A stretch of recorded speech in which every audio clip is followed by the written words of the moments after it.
Well, the last week has shown that although the conditions here are not the same as the United States, and there's not a single person at the Occupy protests who would insist that they are the same, there is still a real basis for the Occupy movement in Australia.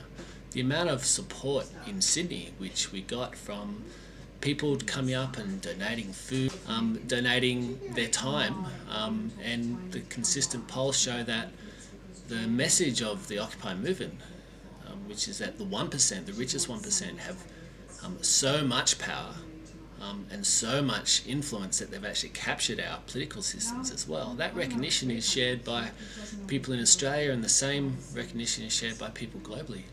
People can see what's happening in the rest of the world. They can see Spain, they can see Ireland and Greece and the United States, where the economic crisis has hit earlier than here, but that the very poorest of society have been made to pay the price. And so there's a feeling among many of the protesters that we're not going to wait for Australia's 1% to do the same thing to us. We've got to get organised, and that means we've got to reach out to all of those people in different movements and in different fields and bring them together, because only if we unite as the 99% do we have a hope of breaking the control of the 1%. In common to all the Occupy protests that you see, this similar message that it's not, as the media talks about it, most of all as against corporate greed. Though people are concerned about the greed, but they're against corporate rule. So the notion of the 1% captures not just that there are greedy billionaires who are destroying the planet and who can never be satisfied. That's true.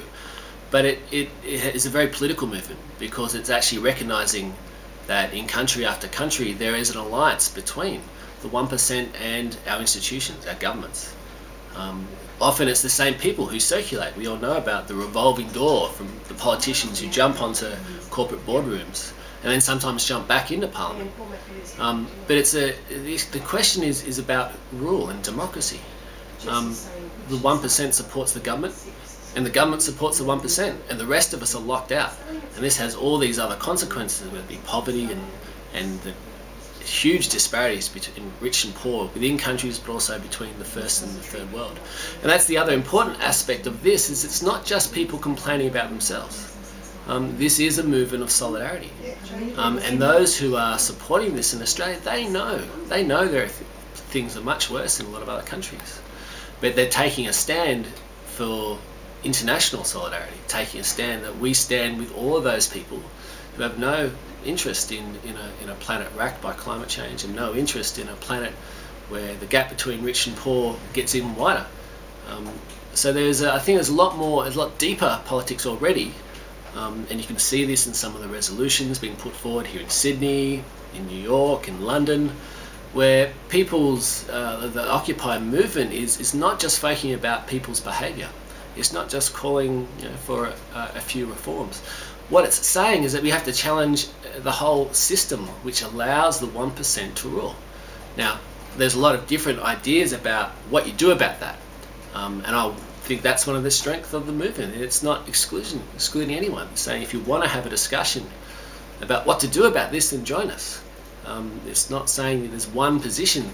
Everyone's able to come in, and there's a space there for people to have these discussions and work together and come to a shared understanding of what to do through their own practice. Does the slogan, "We are the 99%, come across as being a bit presumptuous? Even the bigger occupations in the United States or in Spain, that they have yet to encompass many of the layers of the 99%.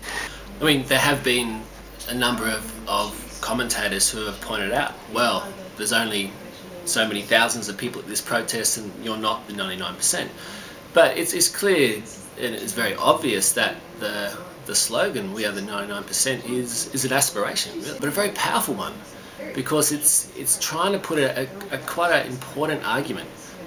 One we have to grasp, I think, if we're going to make any real fundamental social change, which is, despite all the things which divide us, whether it be sexism or homophobia, whether it be racism, all these things which are part of the political fabric of Australia, ingrained into the political structure of Australia, all these different kinds of excluding people, all these different ways which different sections of society are demonised and persecuted. We actually, it's in our interests, especially if you want a sustainable and livable planet, to work together. Whoever came up with it was an inspired choice, because it has begun to get people to ask the questions themselves. Those who may not have even protested yet, I'm trying to work out, well, it does ring true. The 1% in Australia do make all the decisions. Most of us, 99%, have the same experience. We go to an election once every 3 or 4 years, we tick a box, the politicians lie to us, they break their promises, and throughout the whole time the super rich can hire political lobbyists, they have an open door to the politicians, and they change government policy all the time. So what the 99% have in common is their exclusion from real democracy, and I think that's a very powerful message which is going to serve the movement well. But the Wall Street occupation, various attempts to disperse the occupation or attack it in some way have resulted in the movement coming back bigger and stronger. Do you think we are likely to see such a response following the recent suppressions by the police of the Occupy Melbourne and Occupy Sydney? Indications so far is that's the case.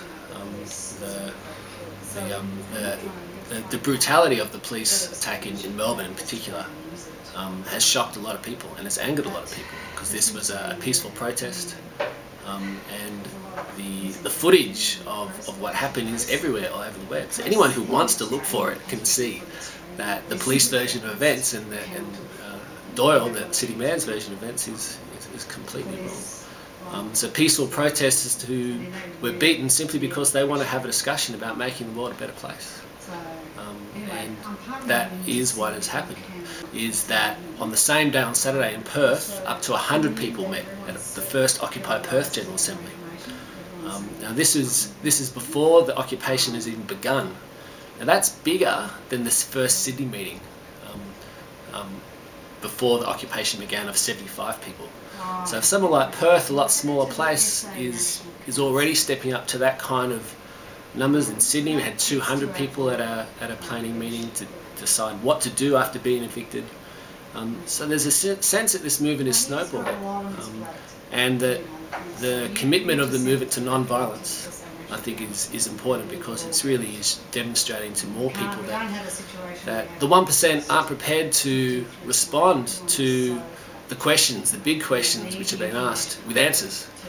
They're only going to respond at the moment with police batons and police horses, and that can't be successful. And I think it's going to encourage a lot of people that they too need to raise their voice, and if not now, then when?